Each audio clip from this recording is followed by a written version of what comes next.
আমার দেশের প্রতিরক্ষা যদি শক্তিশালী করি তাহলে ভারতের চুলকানি কেন?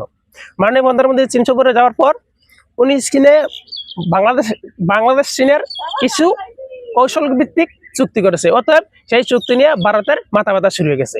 ভারতের পররাষ্ট্র মন্ত্রণালয়ের যে সচিবের উপদেষ্টা যিনি প্রেসিং করে উনি বীরেন্দ্র জসওয়াল, ওই জসওয়াল উনি বলছে বাংলাদেশ আর চীনের যে আলোচনা হয়েছে সেই আলোচনার উপর নাকি ভারত নজর রাখতেছে। তা আমার কথা হইলো ভাই, আমরা একটা স্বাধীন দেশ, আপনি স্বাধীন দেশের স্বাধীনতা রক্ষার স্বার্থে কোন দেশের সাথে আমরা চুক্তি করবো, কোন দেশের সাথে আমরা করবো না, এটা আমাদের ব্যক্তিগত ব্যাপার। সেখানে আপনার নজর রাখার তো আসলে কিছুই নাই।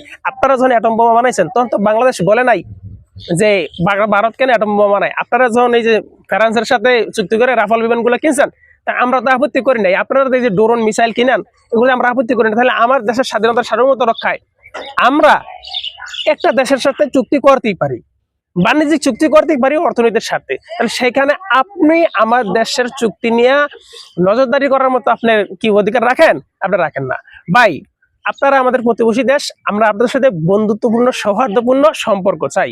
অতএব আপনি যদি মনে করেন আপনার কাছে নতজানু হয়ে চলবে বাঙালি জাতি, তাহলে কখনোই সম্ভব না, কারণ বাঙালি জাতি নতজানু পছন্দ করে না। অতএব যদি বেশি বাড়াবাড়ি করেন তাহলে আপনাদের ভারতীয় পণ্য তো বয়কট করছি, যদিও হালকা পাতলা পণ্য আছে, সারা বাংলাদেশ থেকে ভারতীয় পণ্য বয়কটের যেটা কর্মসূচি এটাকে শূন্যের কোটা নামিয়ে আনা হবে, এবং কি সারা বাংলাদেশে যত দোকানে ভারতীয় পণ্য আমরা পাইবো সেই পণ্য রাস্তায় নামায় ধ্বংস করা হবে।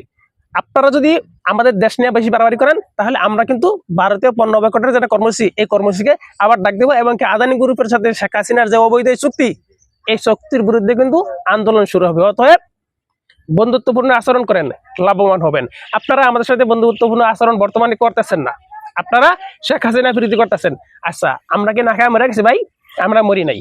আপনাদের ত্রিপুরা, মিজোরামপুর, কলকাতা সহ যেসব এলাকাগুলো বাঙালি পর্যটকরা যাইতো, ওই এলাকার মানুষ এখন না খায় মরতেছে ভাই। হাহাকার তো আপনারা করেন।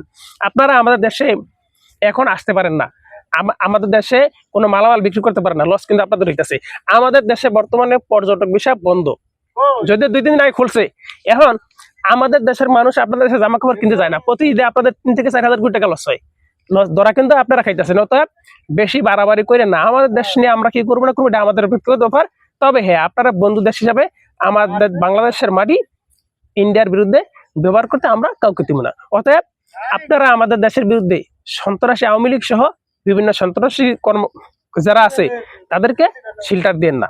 আপনারা আমাদের সাথে বন্ধুত্বপূর্ণ আচরণ করেন, আমরাও আশা করব আপনার প্রতিবেশী দেশ হিসাবে আপনাদের সাথে বন্ধুত্বপূর্ণ আচরণ করতে। অতএব আমাদের একটাই নীতি, সবার আগে বাংলাদেশ। বাংলাদেশ জিন্দাবাদ।